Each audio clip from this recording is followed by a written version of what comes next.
وَمَن يَتَوَكَّلْ عَلَى اللَّهِ فَهُوَ حَسْبُهُ، اور جو اللہ پر بھروسہ کرے اللہ اس کے لیے کافی ہو جاتا ہے، اس کی ضروریات کا وہ خود کفیل ہوتا ہے اور اس کے کام اس کے ذمہ کرم پہ ہوتے ہیں، کو ہو کے دیکھے اس کا۔ تو جو اللہ سے ڈرے اللہ اس کے لیے راستے بناتا ہے۔ حضرت عوف بن مالک رضی اللہ تعالی عنہ الاشجعی حضور کی خدمت میں حاضر ہوئے اور عرض گزار ہوئے کہ میرا بیٹا سالم مشرکین کی قید میں ہے اور میں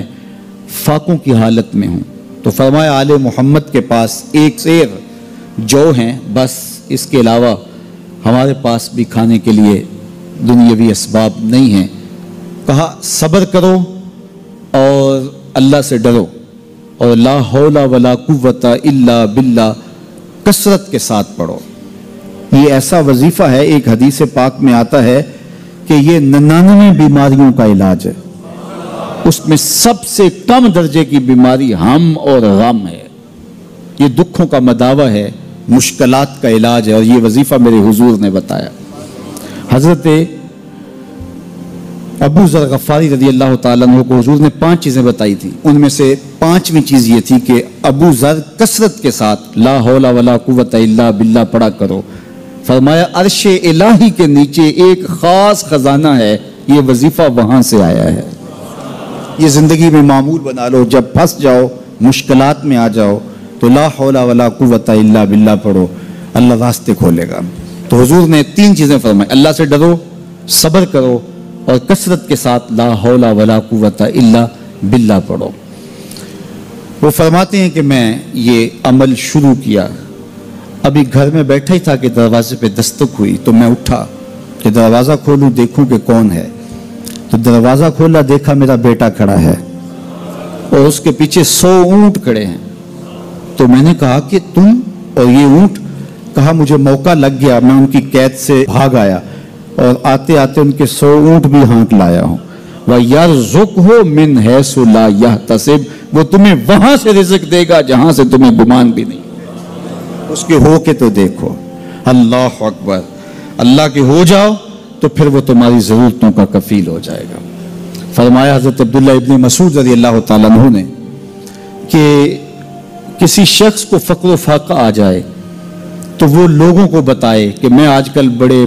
مشکل حالات میں ہوں، ہر وقت لوگوں کو بتاتا رہے تو اس کی مشکل بڑھے گی، اس کی مشکلیں آسان نہیں ہوں گی اس طرح۔ اور اگر وہ اپنی اس مشکل کو کسی سے شیئر نہ کرے بلکہ مصلی بچھا کے اپنے رب سے کہے کہ مالک فقر و فاقہ آ گیا ہے اور اس کا علاج تیرے پاس ہے، اس مرض کا مداوع تیرے پاس ہے۔ تو حضرت عبداللہ ابن مسعود فرماتے ہیں کہ رسول کریم نے فرمایا جلد یا بدیر اللہ اس کو مالا مال فرما دے گا۔ یہ بھی کبھی کر کے دیکھو، مشکل آ جائے، فاقہ آ جائے، مصیبت آ جائے، کسی سے نہ کہو، صرف اپنے رب سے کہو، پھر دیکھنا اس کی کرم نوازیوں کا می کیسے برستا ہے۔ فرمایا اللہ پر بھروسہ کرنے کا جو حق ہے اگر وہ تم ادا کر دو، وہ تمہیں ایسے رزق عطا کرے جیسے پرندوں کو عطا کرتا۔ ہم تو دکان پہ جانا ہوتا ہے، فیکٹری میں جانا ہوتا ہے، ہم اپنے کاروبار پہ جانا ہوتا ہے، نوکری پہ جانا ہوتا ہے، مزدوری پہ جانا ہوتا ہے، ہمیں پتہ ہے کہاں آج صبح جانا ہے، لیکن پرندوں کو کوئی پتہ نہیں ہوتا کہاں جانا ہے، راس المال بھی نہیں ہوتا، لیکن صبح نکلتے ہیں، شام کو کبھی بھی خالی پیٹ نہیں آئے۔ بن توکل پنچھی اڑ دے، خرچ نہ پلے زیرا ہو۔ گھر سے خالی پیٹ نکلتے ہیں، جب واپس آتے ہیں تو پیٹ بھرے ہوئے ہوتے ہیں، اور پھر جو ان کی ضرورت ہوتی ہے اللہ وہ ساری ضرورتیں پوری کرتا ہے، جو جو ضرورت ان کی ہوتی ہے۔ یہ شیر کتنا گوشت کھاتا ہے اللہ روز اسے دیتا ہے، یہ ہنس روزانہ سچے موتی کھاتے ہیں، اور آپ مارکیٹ میں لینے جائیں لاکھوں روپے لگا کے تولے ماشے کے حساب سے آپ خریدتے ہیں، پھر بھی آپ کو یقین نہیں ہوتا کہ یہ سچے ہیں یا 2 نمبر ہیں۔ اور ہنس دنیا پہ کروڑوں جانور پائے جاتے ہیں، روز کھاتے ہیں، صبح بھی، شام بھی، دوپہر بھی، پیٹ بھر کے کھاتے ہیں، اللہ روز انہیں عطا کرتا ہے۔ کہا اس پہ بھروسہ تو کر کے دیکھو، وہ تمہاری ضرورتوں کا کفیل ہوگا، اس پہ بھروسہ کرو گے وہ تمہیں وہاں سے دے گا جہاں تجھے گمان بھی نہیں ہوگا۔ ارشاد فرمایا جو اللہ سے ڈرے اللہ اس کے لیے راستے کھول دیتا ہے، اور اللہ اس کو وہاں سے دیتا ہے جہاں سے اسے گمان بھی نہیں